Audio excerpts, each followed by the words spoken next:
Salut, aujourd'hui nous allons apprendre à faire des histogrammes avec R. Pour ce faire, nous allons utiliser un jeu de données qui est disponible dans la librairie Biostat R. Ce jeu de données s'appelle Mesure 5. Nous allons voir la structure de ce jeu de données qui est Mesure 5. On va agrandir. Mesure 5, c'est un jeu de données qui comporte 252 observations et 5 variables. Masse, taille, graine, masse sec et espèce. Donc, toutes les variables sont numériques, à l'exception de la variable espèce, qui est une variable factorielle. On va visualiser les 5 premières observations de notre jeu de données avec aide de mesure 5.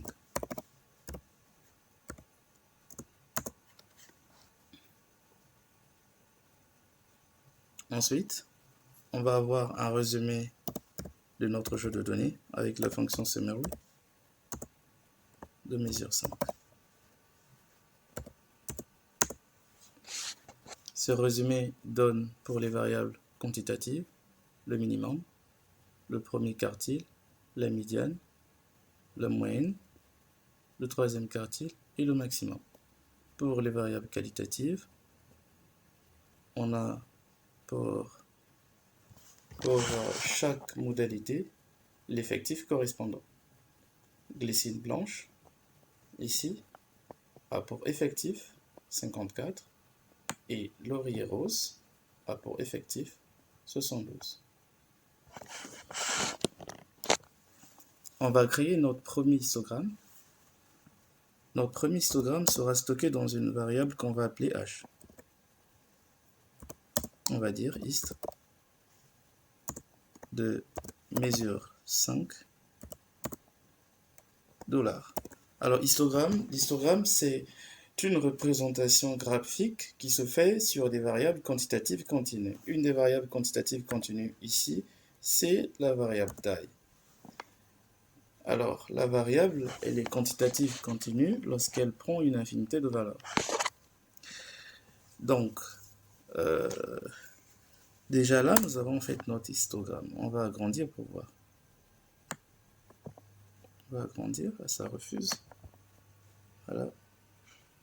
Voilà notre histogramme. Voilà, ça c'est notre histogramme.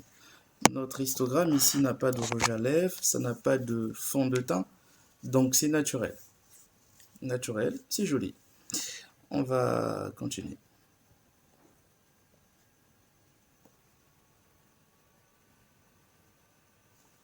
On va ajouter les rouges à lèvres, les fonds de teint. On va lui donner une couleur. On va dire pink. Un petit souci. Col égale à pink, c'est quoi le problème? On va voir. Qu'est-ce qu'il affiche? Ah ok, non, c'est juste qu'on avait diminué l'écran d'affichage idéographique, donc du coup, il trouvait que c'était trop petit pour afficher l'histogramme. Donc cette fois-ci, ça va marcher. Voilà notre histogramme. Et on va ajouter le polygone de fréquence. On va ajouter le polygone de fréquence. Donc pour ce faire, on va d'abord créer les points avec H. On mettra $mits pour les milieux de chaque bâton, de chaque rectangle, et puis H $count. On fait ça. Ce qu'on constate, c'est que les points, ils sont pas trop beaux à voir. En plus, c'est pas rempli. Les points sont de petite taille. Donc, on va ajouter la taille de ces points et on va chercher à avoir des points plus jolis en ayant des points remplis. Donc, on va rappeler la ligne de code. On va ajouter une taille à nos points. On va dire LWD égale 3 pour ajouter la taille à nos points.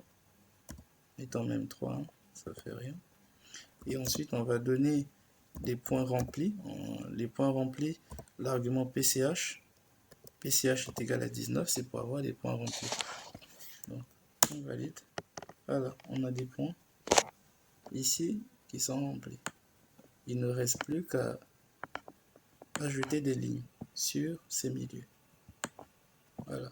Oh là là. C'est pas bon, hein. Voilà. Voilà. Donc, on a...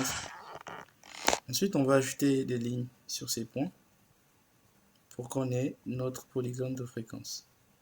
Donc, on aura line de la même chose, hein. On vient ici, on copie ce qu'on a mis dans le point, c'est exactement la même chose, mais seulement, vu que c'est une ligne qu'on va ajouter, on n'a plus besoin de PCH, parce que PCH c'est pour le type de point. Et on fait ça, ben, il nous crée le polygone de fréquence.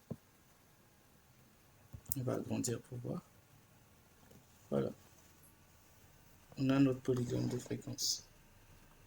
Donc, dans cette vidéo, nous avons appris à créer des histogrammes et à faire des polygones de fréquence. Merci d'avoir suivi cette vidéo.